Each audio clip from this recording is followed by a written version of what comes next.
Assalamualaikum warahmatullahi wabarakatuh.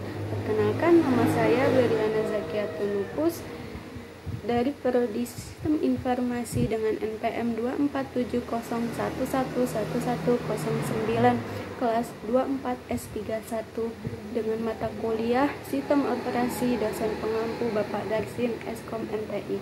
Baiklah, di sini saya akan menjelaskan jawaban soal nomor 2. Sebelum itu saya akan menjelaskan tentang menentukan urutan proses dengan algoritma SJN atau yang disebut dengan shortest job next.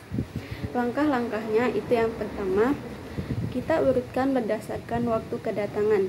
Kemudian kita lihat proses mana yang siap dijalankan atau yaitu proses yang sudah tiba pada waktu tertentu. Yang kedua, kita pilih proses dengan burst time terkecil yang siap pada saat itu. Dan yang ketiga, proses yang telah selesai akan dihitung waktu penyelesaiannya atau yang disebut dengan completion time. Dan kita teruskan dengan langkah-langkah berikutnya. Mari kita lihat secara lebih rinci bagaimana urutan proses yang dihasilkan menggunakan algoritma SJN atau proses dan waktu eksekusinya.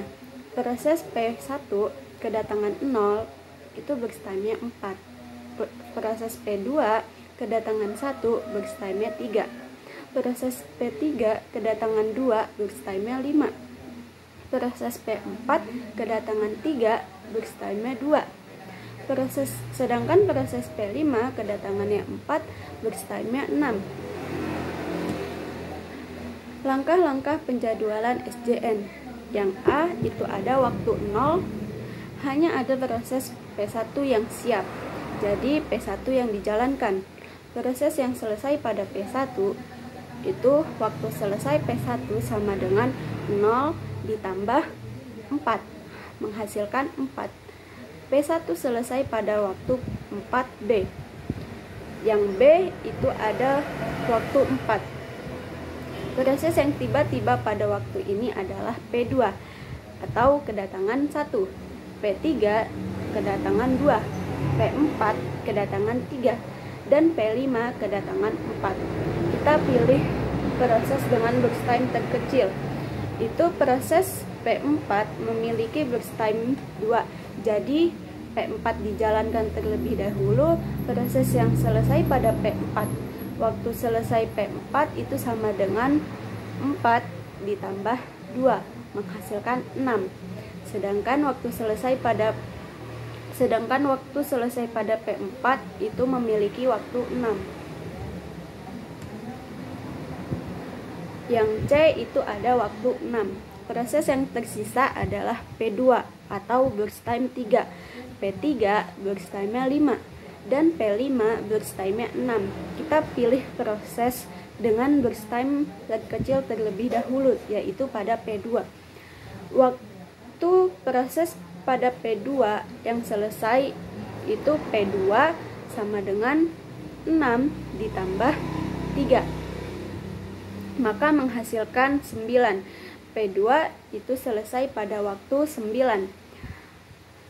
Pada waktu 9, proses yang tersisa adalah P3 dengan burst time-nya 5 dan P5 burst time-nya 6. Kita pilih proses dengan burst time terkecil, yaitu pada P3. Proses yang selesai pada P3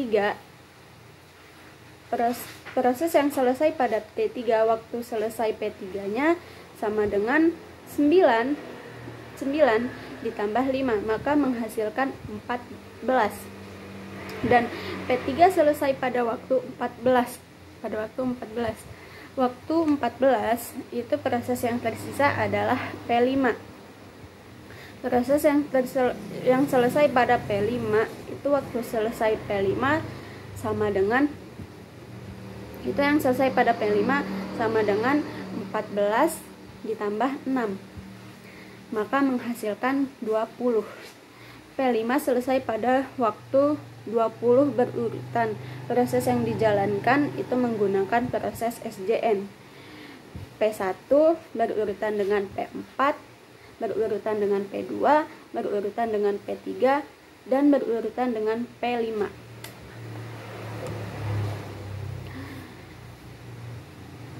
Waktu menghitung tunggu rata-rata dan waktu gilir rata-rata adalah waktu tunggu atau yang disebut dengan waiting time ialah waktu yang dihabiskan oleh proses dalam antrian tunggu atau yang disebut dengan bukan waktu eksekusi.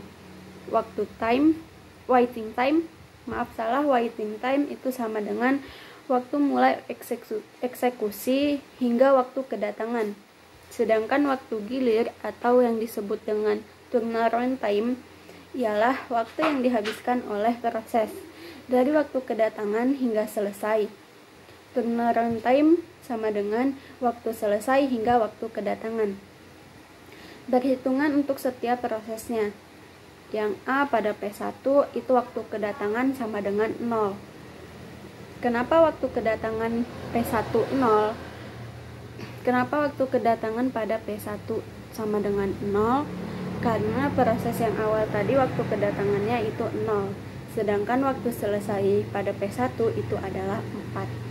Jadi waktu tunggu 4 dikurang 0 dikurang dengan waktu kedatangan dikurang 4 dengan waktu selesai lagi sama dengan hasilnya 0.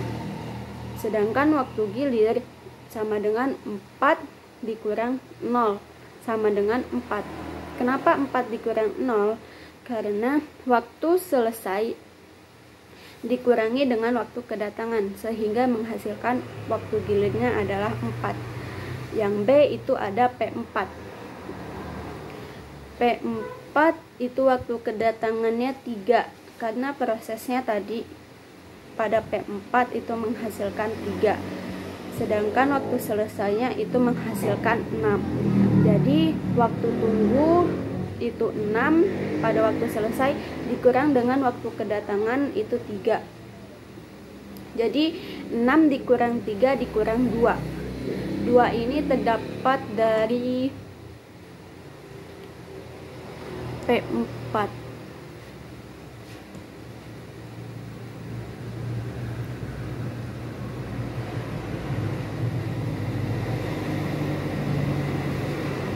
Dua ini terdapat dari waktu kedatangan.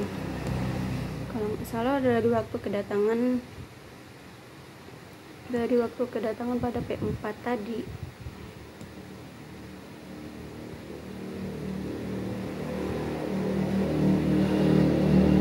Jadi 6 waktu tunggunya itu 6 dikurang 3 dikurang 2 sama dengan menghasilkan 1. Waktu gilirnya itu 6 dikurangi 3 karena waktu selesai dikurangi dengan waktu kedatangan. Jadi 6 dikurangi 3 menghasilkan 3.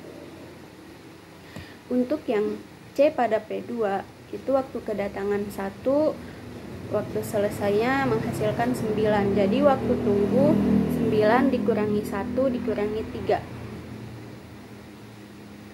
P2 kedatangan 1 burst time-nya 3. Ya maaf. Waktu tunggu itu 9 dari waktu selesai, sedangkan 1 dikurangi 3 jadi 9 dikurangi 1 dikurangi 3. Kenapa 9 dikurangi 1 dikurangi 3? Karena burst time pada P2 9 dikurangi 1 dikurangi 3 itu karena waktu kedatangan pada P2 itu 1, burst time-nya 3. Jadi 9 dikurangi 1 dikurangi 3 maka menghasilkan 9 dikurang 1 dikurangi 3 maka menghasilkan 5. Sedangkan waktu gilirnya 9 dikurangi 1. Kenapa 9 dikurangi 1? Waktu selesai 9 dikurangi dengan waktu kedatangan 1 maka menghasilkan 8. Untuk yang D pada P3 itu waktu kedatangannya 2, waktu selesainya 14. Jadi waktu tunggunya itu 14. Waktu tunggu 14 ini terdiri dari waktu selesai. Jadi 14 dikurangi waktu kedatangan 2. 5 ini pada P3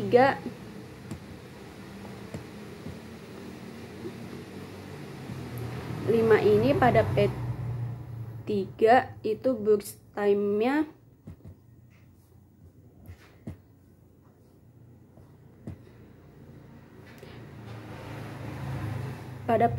itu burst time-nya 5. Jadi 14 dikurangi 2 dikurangi burst time 5, maka dia menghasilkan 7. Sedangkan waktu gilirnya itu waktu selesai dikurangi dengan waktu kedatangan. Jadi 14 dikurangi dengan 2, maka menghasilkan 12. Sedangkan pada P5 waktu kedatangannya 4, waktu selesainya 20. P4 waktu selesainya 20, waktu kedatangannya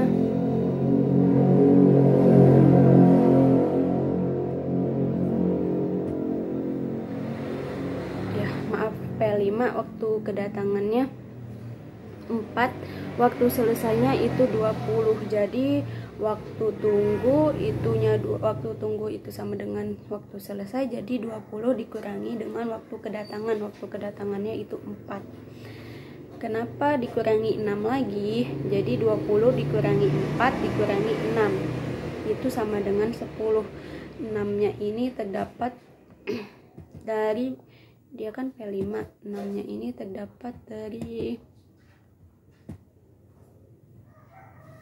burst time-nya.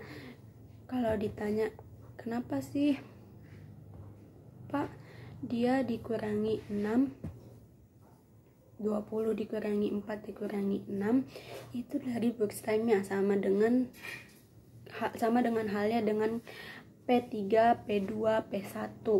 Itu setiap angka terakhir pada waktu tunggu itu dari burst time-nya masing-masing. Jadi 20 dikurangi 4 dikurangi 6 sama dengan 10. Sedangkan waktu gilirnya 20 dikurangi 4 sama dengan itu 16.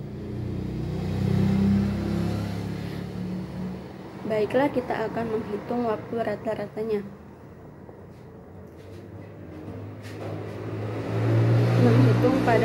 Menghitung rata-rata waktu tunggu atau yang disebut dengan average waiting time. Average waiting time itu 0 ditambah 1 ditambah 5 ditambah 7 ditambah 10 dikali 5 menghasilkan 235. Kenapa 0 ditambah 1 ditambah 5 ditambah 7 ditambah 10?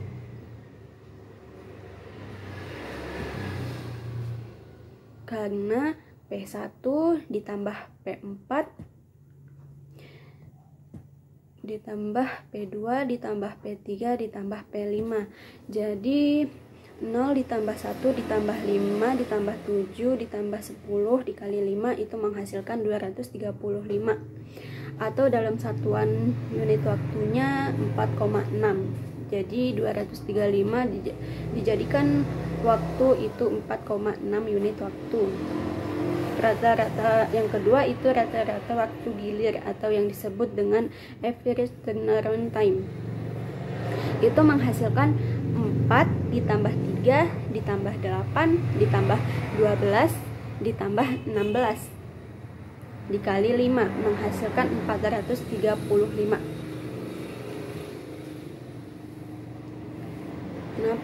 Kenapa dia 4 ditambah 3 ditambah 8 ditambah 12 ditambah 16? Itu karena dia dari waktu gilirnya. Waktu gilirnya itu P1 dia menghasilkan 4, P4 dia menghasilkan waktu gilir 3, P2 itu menghasilkan 8, P3 itu menghasilkan waktu gilir 12, sedangkan P5 itu menghasilkan waktu gilir 16. Jadi average turnaround time-nya 4 ditambah 3 ditambah 8 ditambah 12 ditambah 16 dikali 5 itu menghasilkan 435. Atau kalau kita ubah menjadi satuan waktu itu menjadi 8,6 unit waktu. Jadi ringkasan hasilnya itu urutan proses SJN-nya P1 urutan dengan P4, P4 urutan dengan P2, P2 urutan dengan P3, P3 urutan dengan P5. Rata-rata waktu tunggu atau average waiting time itu menghasilkan yang tadi kita hitung 4,6 unit waktu. Sedangkan rata-rata waktu gilir atau average turnaround time itu menghasilkan 8,6 unit waktu. Baiklah, kita lanjut menjelaskan algoritma first server atau yang disebut dengan FCFS. Itu bekerja dengan menjalankan proses sesuai urutan waktu kedatangan atau yang disebut dengan arrival time. Setiap proses yang datang lebih awal akan dijalankan terlebih dahulu. Urutan proses berdasarkan FCFS itu diberikan data sebagai berikut. Itu nanti ada tabelnya, bisa dilihat di belakang saya. Jadi pada data tersebut urutan eksekusi berdasarkan waktu kedatangan itu berurutan ya. Jadi P1 berurutan dengan P2, P2 berurutan dengan P3, P3 berurutan dengan P4. Perhitungan waktu selesai atau yang disebut dengan CT, waktu gilir yang disebut dengan TAT, dan waktu tunggu yang disebut dengan WT. Rumus yang digunakan itu ada CT atau yang disebut dengan completion time yang tadi disebutkan. Itu artinya waktu saat proses seleksi dieksekusi. CT dihitung secara kumulatif berdasarkan burst time yang sudah kita jelaskan tadi. Yang kedua itu ada turnaround time atau yang disebut dengan TAT, yang artinya total waktu sejak proses tiba hingga selesai. TAT sama dengan CT dikurangi ATT, AT sama dengan CT dikurangi AT. Yang ketiga itu ada waiting time atau yang disebut dengan WT, yang artinya waktu total proses menunggu giliran sebelum dieksekusi. Rumusnya WT sama dengan TAT dikurangi BT WT sama dengan TAT dikurangi BT. Sedangkan perhitungan tabelnya proses P1 itu AT-nya 0, BT-nya 5, CT-nya 5, TAT sama dengan CT dikurangi AT itu hasilnya 5, WT sama dengan TAT dikurangi BT itu hasilnya 0. Sedangkan pada proses kedua AT-nya itu 1, BT-nya 3, CT-nya 8, TAT sama dengan CT dikurangi AT itu menghasilkan 7. Sedangkan WT sama dengan TAT dikurangi BT itu menghasilkan 4. Pada proses P3 AT-nya menghasilkan 2, BT-nya menghasilkan 8, CT-nya menghasilkan 16, TAT sama dengan CT dikurangi AT itu menghasilkan 14, sedangkan WT sama dengan TAT dikurangi BT itu menghasilkan 6. Pada proses P4, AT menghasilkan 3, sedangkan BT menghasilkan 6, CT menghasilkan 22, TAT sama dengan CT dikurangi AT itu menghasilkan 19, WT sama dengan TAT dikurangi BT itu menghasilkan 13. Sekarang kita menghitung rata-rata waktu gilir atau yang disebut dengan AT-AT. AT-AT sama dengan total TAT garis miring dengan jumlah prosesnya. AT-AT sama dengan 5 ditambah 7 ditambah 14 ditambah 9. AT-AT-nya 5 ditambah 7 ditambah 14 ditambah 19. Kenapa dapat 5 ditambah 7 ditambah 14 ditambah 19?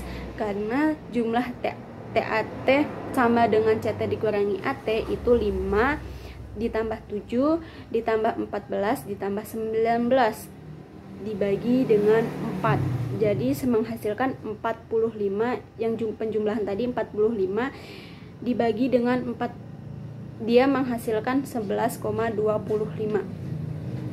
Dan yang ketiga Itu terakhir hitungan rata-rata waktu tunggu atau yang disebut dengan AWT, dan waktu gilir atau yang disebut dengan AT-AT. Mohon maaf yang tadi sudah dijelaskan duluan. Nomor 2-nya, nomor pertama itu ada rata-rata waktu tunggu atau yang disebut dengan AWT. AWT itu sama dengan total WT dibagi dengan jumlah proses. Jadi AWT ini 0 ditambah 4 ditambah 6 ditambah 134 menghasilkan 23 dibagi 4. Dia hasil akhirnya 5,75. Yang rata-rata waktu gilir AT-AT itu sudah dijelaskan tadi, mohon maaf itu dijelaskannya duluan. Jadi jawaban akhirnya itu ialah urutan proses berdasarkan FCFS. Itu ada P1 urutan dengan P2, itu urutan dengan P3, P3 urutan dengan P4. Jadi rata-rata waktu tunggunya itu menghasilkan 5,75 dalam satuan waktunya. Itu tadi dijelaskan di akhir. Mohon maaf, aturan yang pertama itu yang dijelaskan rata-rata waktu gilirnya. Sedangkan rata-rata waktu gilir itu menghasilkan hasil akhirnya 11,25 dalam satuan waktunya. Sekian itu saja yang mungkin dapat saya jelaskan. Kurang lebihnya saya mohon maaf, kepada Allah saya mohon ampun. Saya akhiri, wabillahi taufiq wal hidayah. Wassalamualaikum warahmatullahi wabarakatuh.